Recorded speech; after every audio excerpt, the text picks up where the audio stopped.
Episode 45 of Security Dog Handler Q&A. No, not Q&A slash talk, it was Q&A slash talk, now it's just a hangout.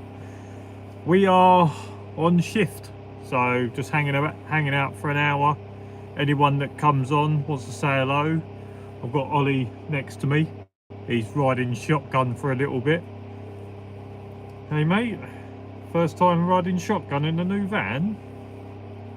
So yeah, I got both dogs on tonight. Yeah, so I'm just gonna hang out for an hour or so, hey mate? Yeah, I know. Starting to get a little bit colder now. Josh Green, evening mate, evening, how are you? Surprised I'm not asleep yet.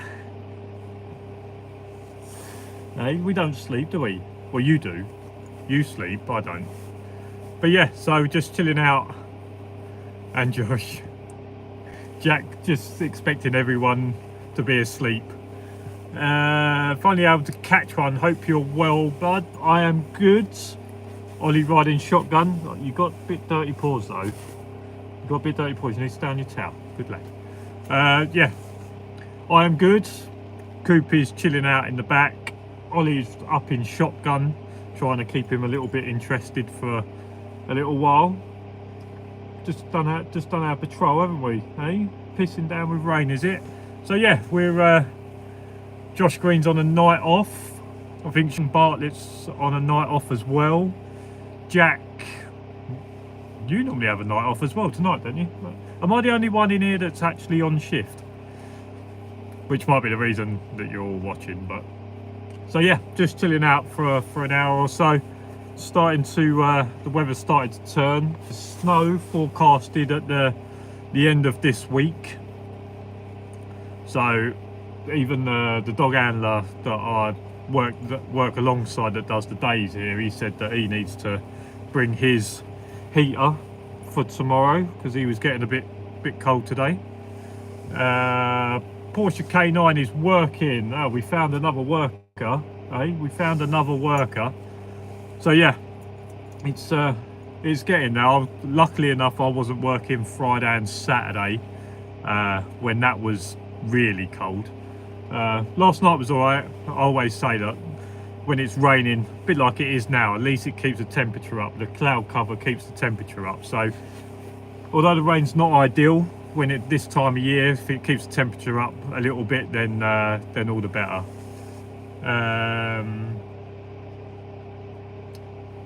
Forgot you was on and just started watching 12 Monkeys. Is that a film? Is that a YouTube? What is 12 Monkeys? Hey mate? Well, one cheeky monkey up front. Hey, you good boy. You watch that gate. See anyone come at that gate, full alert. Hey? You watch that gate. Anyone comes up to it, full alert is what I want. It's a film. Never watched it. Old film, new film. I only watch comedies from probably what? Brad Pitt and Bruce Willis. So I'm probably going to guess probably action film, I would say. My main films that I watch are normally 90s, early 2000s comedies. Some of the new comedies are not too bad, but I don't think you can beat some of the mid 2000s comedies. I think that they're normally some of the better ones. I like a film that I can kind of half watch and do something else. I'm not someone that can sit and engross himself into a film. Like I watched Avatar once and I lost interest in it after about 45 minutes because I had to concentrate. So I've been wondering whether I should watch the new Avatar, the Avatar 2, but like I say, I'm one for comedies.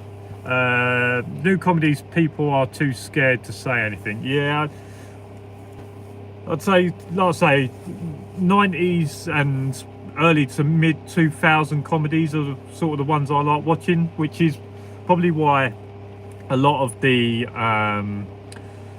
comedy TV series I like watching like Seinfeld.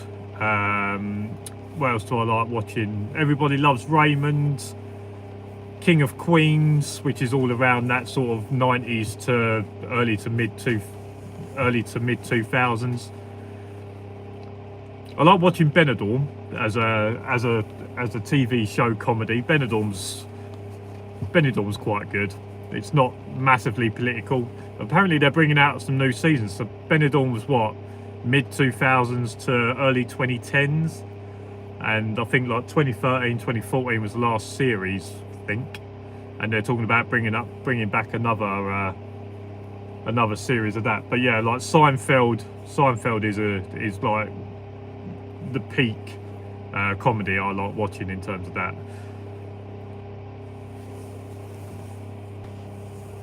What are you doing? You got the ball.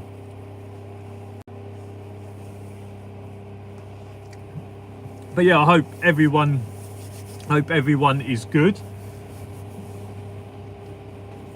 If there's any questions anyone wants to ask, other than about me being asleep, if there's any questions anyone wants to ask, now's the time. You've got the chat box there, or if you've got any topics you think is worth talking about.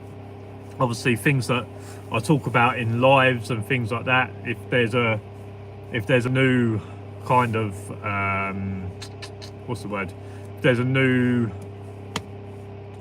thing to talk about, maybe it gives me an idea to do a video on it, and it gives me more of an idea of what people might want to hear my say sometimes on areas of the industry, etc.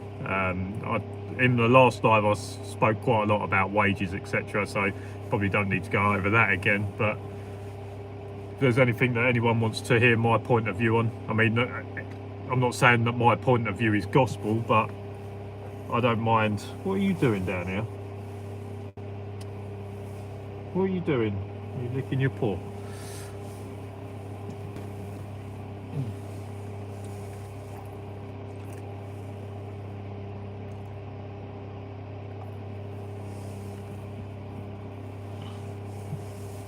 If something gets stolen on site while you're on duty, are you liable to pay?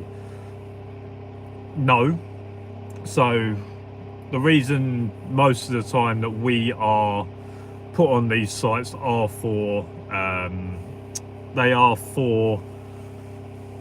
insurance purposes. So in order for the insurance company to pay out for something going missing or if something is stolen, they will stipulate in their insurance policy that it has to be manned 24/7, or there has to be security on whilst the site is closed, etc.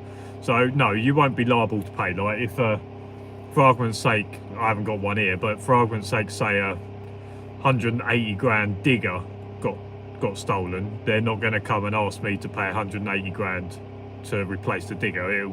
It'll be insured, therefore the insurance will be should be paying out for that. So that is one of the things that you have to consider about this job, is that yes, you want to do the best job you can, yes, you want to try and stop anything from getting stolen on site, but your life is not worth the insurance company paying out. So if it's gonna put you in serious risk, if your life could be at risk in order to save something getting done, sometimes you just have to do your job of noting down everything, catching it on body cam if you can, and then letting the police try and sort that out later down the road. Because if the police stop them a couple of miles down the road and arrest them and get the digger back there, then you've done your job, you've not put your life at risk. And like I say, they're not going to come to you for 180 grand to replace a digger, etc. So it is a fine line between doing your job as best you can, but not putting your safety at risk, not putting your life at risk in order to save something that could be recovered later down the line, or could be paid out for an insurance thing. So yeah, that's the way in which I look at it. I'll do my job as far as I feel is necessary or is safe to do so. What happens after that, you just hope that either the police or whatever, it gets sorted out another way. So I don't think that's bottling it. I don't think if you have 4 blokes walk on site, that standing back and saying, look, I'm not going to go and take on them 4 geezers, that is not bottling it. That's being sensible. And I think that probably should be taught a little bit more, maybe, to sort of new handlers and that, because I have heard stories, I think I've said it before on one of these lives, etc., about there was a female handler who was pretty new into the job, and within her first couple of months or so, decided to approach 4 geezers, and they bashed her and the dog up, and nicked whatever they was doing anyway. Now, even as a female, even as a male, you would turn around and say, look, if there's 4 people there, is it sensible for you to go and approach them if they're in balaclavas and they're committing crime? Is it sensible for you to go and do that? So even if you're male, I think each male would make that judgment call themselves, depending on your size, your ability to fight, whatever it is.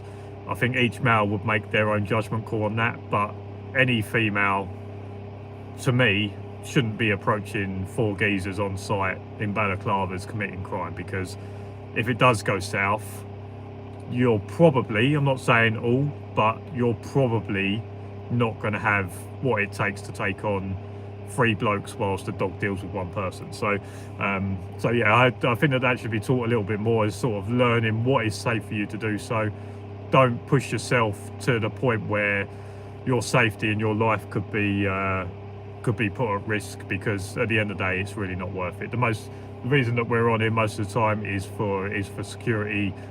It is for security reasons, but is for insurance purposes as well, so that if something does go wrong, they'll get paid out and they can replace whatever it is. So yeah, that's how I look at it, and I think that's how a lot of people should be taught it from the start. And that's why I say about this job, is like, it's not about, when you get into this job, you're not going to be fighting crime every night. You're not going to be chasing your dog. You're not going to be chasing people with your dog around sites, trying to arrest them, all that sort of stuff. That's not what the job is. But like I say, I think most men would make judgment call themselves. I would argue no woman should be approaching 4 geezers in balaclavas committing crime, because likelihood is you've not got what it takes to keep yourself safe. What are you doing down here? You're licking your foot again. Is that foot that you was holding up? Let me see the foot. You got something in it? You got something in your foot? Or are you just licking it for the fun of it? I think he's just got licking it for the fun of it.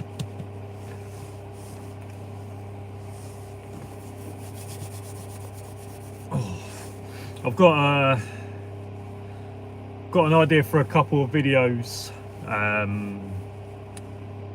coming up. I'm probably going to try and do a quiz. Maybe I'll do that for Christmas, so maybe like the last Saturday before Christmas I'll do a quiz. So what's that, like the 23rd of December? So I need to look into getting some quiz questions.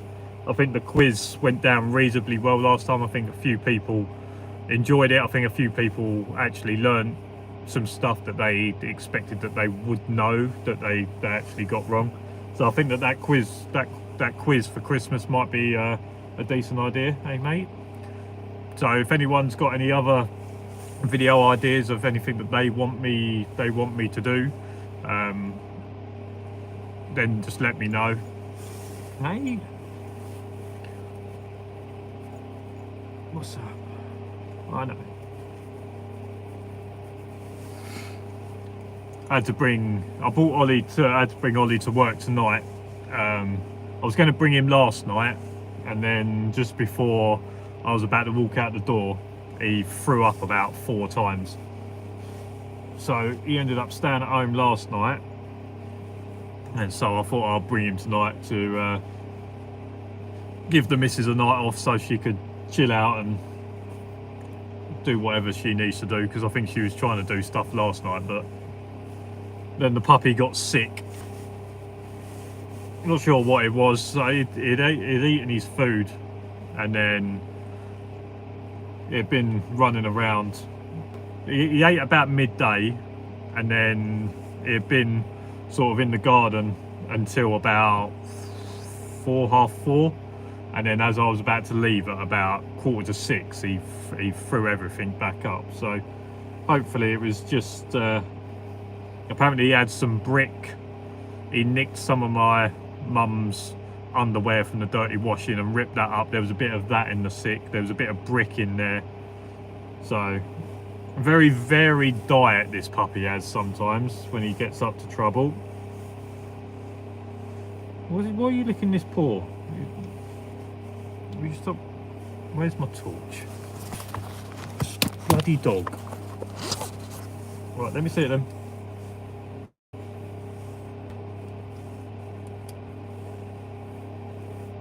Let me see it.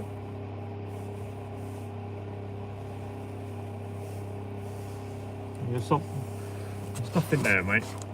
It looks alright. You're not going away either.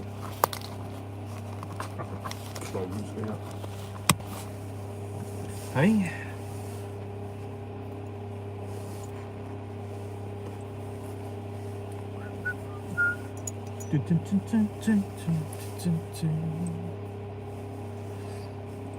Hey, what's going on? Has anyone got anything else that's worth passing through shift? Because I've kind of run out of podcasts as well. A lot of the podcasts that I listen to now, I've caught up on all the backlog of it, and I'm going a week by week basis. So I'm only getting like maybe 1 or 2 podcasts a day to listen to. So has anyone got any podcasts that's worth listening to? Comedy podcasts are preferable, but if there's some other podcasts, I can give them a go.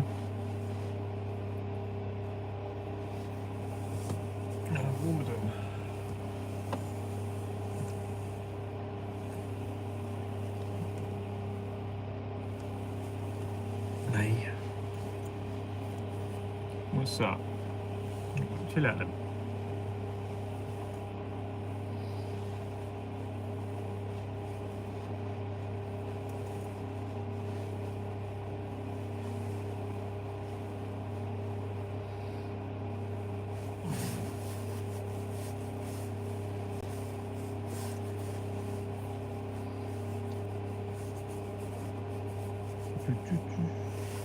What do you want to talk about? What do you want to talk about?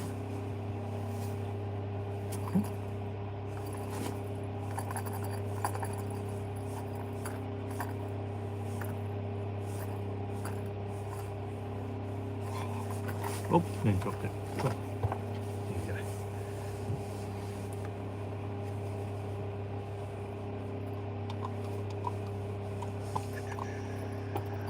What training are you doing to stop him picking up things he shouldn't? So, in terms of, I think the best way that I kind of deal with it is catch him before he's gonna do it. I mean, preventing. The problem is at my mum and dad's house, it's not what I would call puppy proofed. So everything in my flat now, that's going to change in a couple of weeks when the Christmas tree comes in. Now, we had him last year for the Christmas tree, but he was only about 10 weeks old, so it's a little bit different. So the difference between my house and my mum and dad's house is that my flat is puppy proofed, which means doors are shut to rooms that I don't want him to go in. Stuff is not left at a puppy level. And if there is stuff that he starts to take an interest in, I find that stopping him before he does it is the way in which I kind of train it. Now, yes, that does mean that sometimes stuff does get he does get to stuff, but I'm not one for, if he ruins something, I'm not one for 2-3 hours later having a go at him for it. But making a point of tidying it up and not talking to him is probably the way in which I do it. But to be honest, the way in which I do it is, oh, hold on, someone's just turned up at the gate. Give me a sec. Wait there.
Wait there, mate.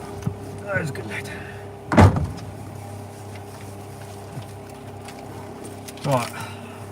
Oh. Oh, mate. So yeah, in terms of stopping him from nicking stuff and things like that, is if he takes an interest in something, is stopping him before he does it. If it does become a bit of a habit, I don't chase him, I don't make it a game. He's occasionally he's got stuff, if a door's been left open, maybe he gets like a roll of socks out of the washing, etc. And he'll come in and he'll hide under the table. If he starts to tear it up, then I'll approach him, because whilst he's running he won't try and chew it, but then when he stops, then I'll approach him again. But the ideal thing is that he does it with the missus most of the time, to be honest, is that she'll make him come to her, and then we'll just take it off him. We'll say no. Most of the time when he nicks stuff, it's for attention.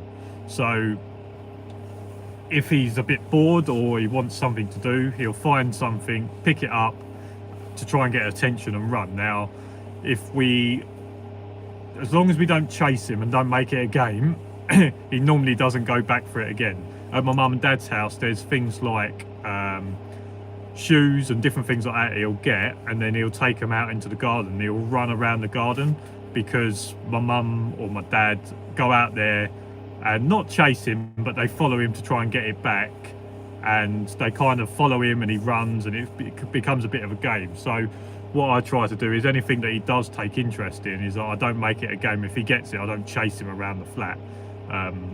I'll approach him. When he runs off, I'll wait until he stops, then I'll approach him again, and then eventually he's like, well, this game's not fun because you're not chasing me. When I run, you don't run. It's when I stop, you start approaching me. And that's the way in which I do it. But like I say, I think with my mum and dad's house, where it's a place of fun rather than a place of discipline, it's not both of the dogs aren't the best behaved there, because most of the time when I go to my mum and dad's, I'll take them there to go into the field, to give them a run, play a bit of ball, do things like that. When we go indoors, my mum and dad, or mainly my dad, is really happy, makes loud noises, gets them all rolled up, and then expects them then just to cut off. Now, if you start riling the dogs up, they don't just automatically switch off. So it's the way in which they are at my mum and dad's is more of like taking the kids to a play park and then expecting the kid to have perfect obedience. Do you have obedience on kids? But you know what I mean, where if you take a kid to a play park, you're not expecting them to have the best, let's call it, obedience at the time. So that's the difference. But at our place, because we've kind of puppy proof, like I say, keeping things that are puppy level, making sure he can't get to certain stuff. But then, like at our place, we've got our crisp drawer is at puppy head level, but he's never, although when I get a bag of crisps, I'll give him the last crisp or whatever it is, he's never taken a bag of crisp out of the crisp basket. So it is more of an attention thing than it is anything else. But yeah, just making it not a game, I think, is one of the main things, because the moment you make it a game, when he gets bored and he wants to play a game, that's the game he's going to want to try and play. Huh?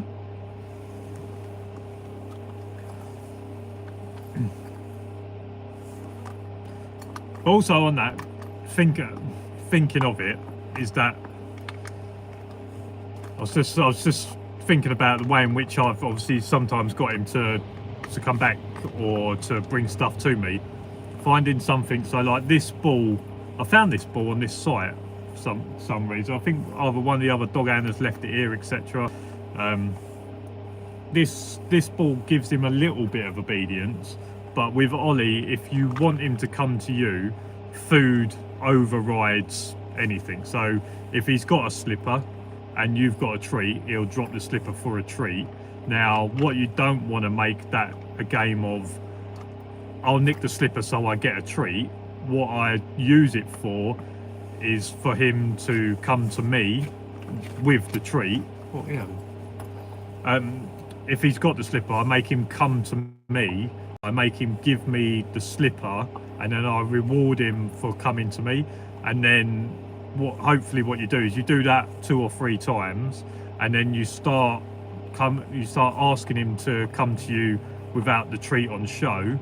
If he comes to you and he gives you the slipper, then you take the slipper away, then you get the treat out your pocket and you give it to him. But trying to work it so that coming back to you is not a bad thing. Coming back to you is going to be a reward, but you don't want to make it that game of, if I nick this slipper, I'll get a treat at some point. Eventually you want to try and take the treat out of it. So at the start, maybe I'll have the jar of treats and I'll shake them for him to come back, and then after that I'll start having the treats in my pocket, calling him, and when he comes back I'll take the slipper off him, give him the treat, and then eventually what you'll do is you'll ask him to come back. He'll come back. You take the slipper. You'll give him a rub on the edge. You say, "Good boy. All right, off you go." So I think that that's one of the ways in which I've sort of trained him out of coming to me rather than chasing him around the garden with the slipper, is that making him come to me with something. Like I say, with Ollie, food overrides play. With Cooper, if you stand there and you've got a treat, he's probably not really going to listen to you. He'd rather do whatever else he wants. If you stand there with a ball overrides treat, overrides whatever else he's doing. So finding that one thing. So with Ollie it's food, with Cooper it's a ball. They override whatever else is going on around them. But obviously making them food driven or ball driven at the start makes that process a lot easier. If Ollie's got a slipper or a bag of sausages, if Ollie's got a bag of sausages, there's no point in me holding this ball up and asking him to come to me, because them bag of sausages are worth more than this ball is. If Cooper's got a bag of sausages, I would use the ball because I'm more likely to get something out of him with the ball. Hey?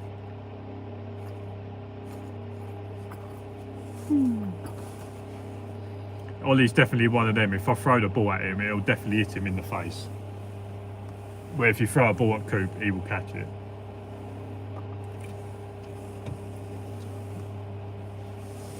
Hey mate, good boy.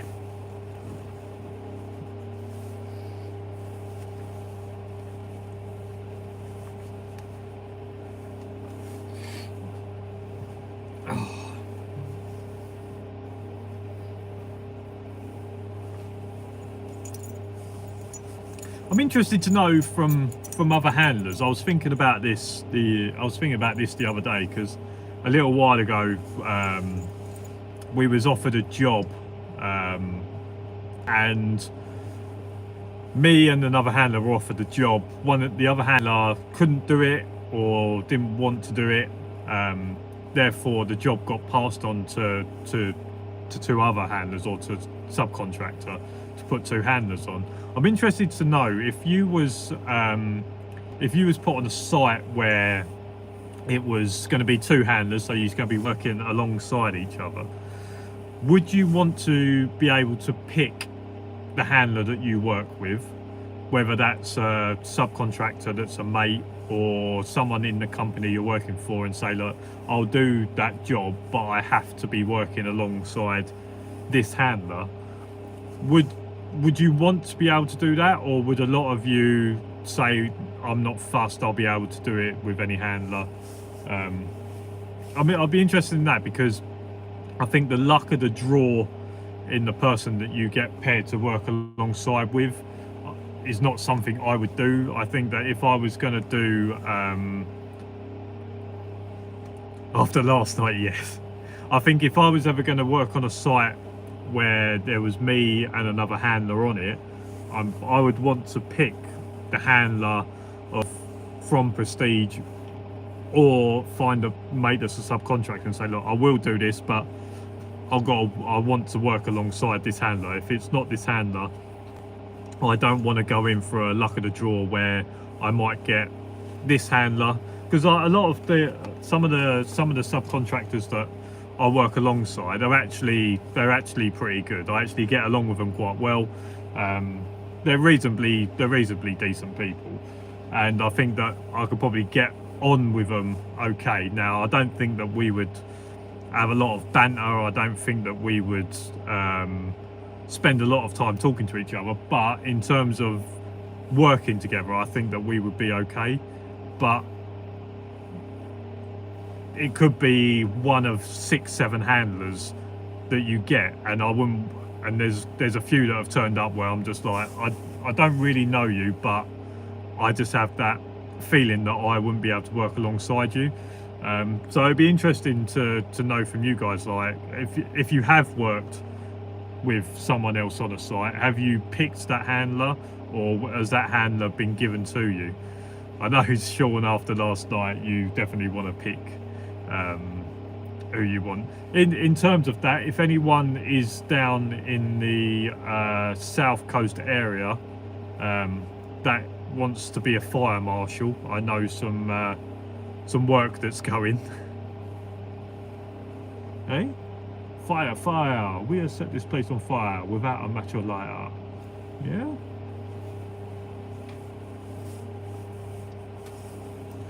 What's that, mate? I know, but we've got 9.5 hours left. 9.5 hours we've got. Oh my god. What are you doing?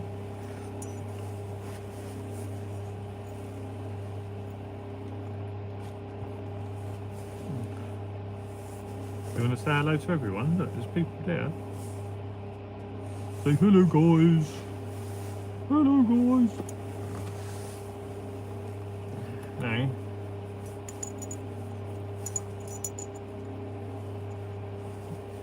Yeah.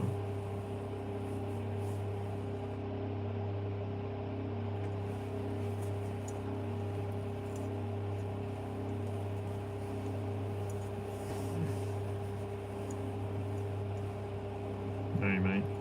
I know.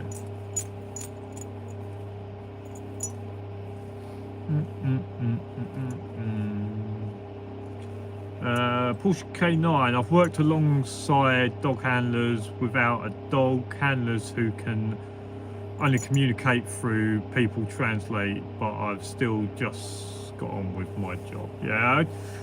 I mean, at the end of the day, that is what you do, isn't it? You look after what you need to look after, and if the person you're working alongside is not up to the job, then you either cover them or you report and say, look, don't put me. And I think that's in this industry. I think that being that cold-hearted is acceptable.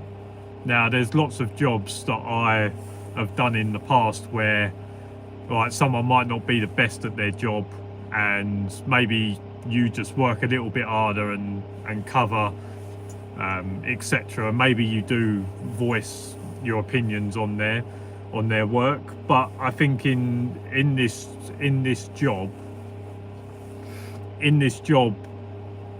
that person can be responsible for your safety. And if I was working alongside someone that I didn't think would be able to keep me safe, wouldn't back me up, I think that it's an acceptable thing in this job is just to say, look, I ain't working with this person. This person's not suitable for the job. If he wants to work on the site on his own and put his own safety at risk, that's fine, but don't put him as mine. I know a story of a dog handler. So there was a dog handler, and they was working a site, and there was 2 dog handlers on there. So there was a gate, and they said, right, no vehicles are allowed through that gate. Vehicles can leave that gate, but they can't come through that gate. If someone goes out of that gate, you're allowed to let them walk back in. You can open the gate and let them walk back in. And someone from inside the premises walked out of the site, went to the pub, got absolutely hammered, come back, started kicking off at the gate, getting them to open the gate. So the handler went up, and I'm not going to tell you how you should do this.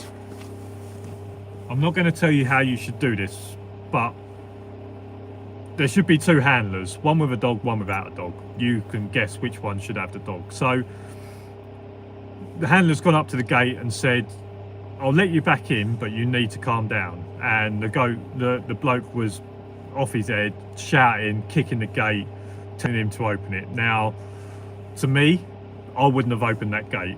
I would have said, you ain't coming in. If you're going to be acting like that, I ain't letting you through that gate. So the geezer kicked off. You can call the police for a breach of the peace on that. So you can call the police and say, look, I've got a breach of the peace. I'm not opening this gate. There's a breach of the peace. So I need someone down here, etc. He didn't do that. So the bloke's kicking off at the gate. In the end, the handler said, all right, look, I'll open the gate, come in and be on your way. So as he opened the gate, the guy took hold of the padlock and started smacking the handler in the head. Started smacking the handler in the head with the padlock. So when I open gates, that padlock gets, if you've got a chain, the padlock goes round the chain and it's locked so that someone can't take the chain, can't take the padlock to use as a weapon against me. Anyway, the handler is on the floor with a bloke with the padlock getting his head caved in. The other handler got in his car or got in his van and left. Now, if you're working alongside someone that does that, or you have the feeling might do that, that's when you should voice your opinions. Now, obviously, he didn't know that that's what the handler was going to do, but that is something that can happen in terms of handlers. Now, that's why I say if I was working alongside other handlers, I'd want to know them. I'd want to feel like that they would have my back, etc. If something was to go south. Now, what I would say is it would actually depend on who I'm working with to who gets the dog out. Whether I get my dog out, or if I'm working alongside someone that I think, actually, you know what, I think his dog is more suitable for this situation, then he gets his dog out. I'm not fussed if I'm the one going up to the gate without the dog or I'm the one with the dog, as long as I know that I've got his back and he's got my back. And I think the handler ended up in hospital with some really serious injuries. The other handler got sacked, etc. The person who told me this story, the company owner said, I'm not going to tell you what handler it was that drove away.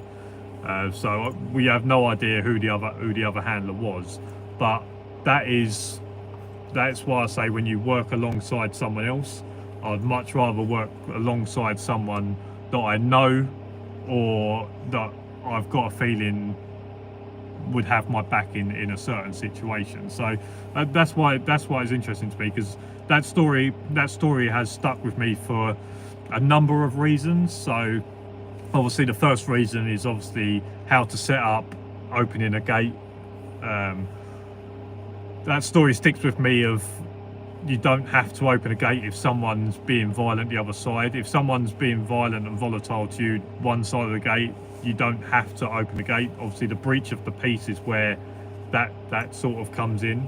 But then that story also stuck with me in terms of what can happen if you don't secure the padlock and the chain. That story stuck with me of what can happen if the handler that you're working with doesn't have your back, who hasn't got it in him to protect you if stuff does go south. So I mean, this was a one-on-one, so we're not talking like 4 or 5 people have come through the gate and the handler's run away. The handler's run away from a two and a dog on one situation where he's just gone, no, don't want any of that, and just left. So there's a number of reasons why that story has stuck with me, and there's a number of reasons why I tell that story. But the main reason is that if you're working alongside handlers, you have to know that they've got your back. If you don't feel like that handler has got your back in that type of situation, make sure you're the one with the dog and you send them down without the dog, and then obviously you cover them if it all goes south, etc. But there's a number of things you can learn in that story. But yeah, that's just an interesting one that I've heard of something of why you need to know the person you're working with, why you have to trust the person you're working with, and obviously if you don't, then you have to protect yourself before you start putting your protection into someone else's hands. And like I say, that works in a number of ways. Is that if you're working alongside a handler that you know goes to sleep for a few hours every night, etc., you probably don't put them near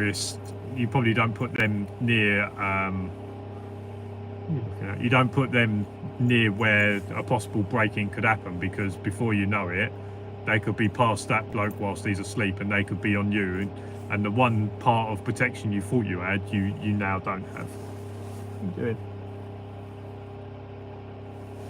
doing? We're coming up 45 minutes. I'll give you another sort of 30 seconds or so. If anyone's got anything else that they want to talk about, if they've got anything, I'm open to staying on a little bit longer, but I haven't really got too much to sort of talk about. So I'll give you another sort of 30 seconds or so. If anyone's got anything, any questions or any topics, etc. I don't want to just sit here with dead air. A few times I've sat here with a bit of dead air tonight. So if anyone's got anything or any questions, then I'm happy to stay on for a little bit longer. If not, then we'll call it at that, and I'll be back on Thursday. I'll do another hour on Thursday. Hey mate, what's going on? Is there a rat? Is there a rat in the kitchen? Hey, what's going on? I think Ollie's getting a little bit too comfortable up front here. He's now lounged right across me, looking out the window. Hey, you're a good boy, really, aren't you? Hey.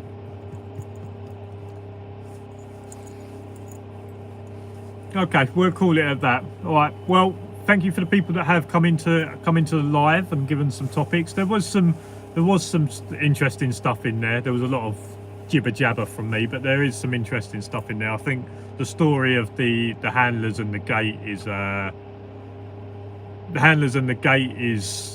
a story that needs to be told and shared about. I think that it's an important story to be shared about, to obviously prepare people for certain stuff, to make sure that they look after themselves before they put their protection into someone else, someone that they don't know if they have actually got their protection in mind.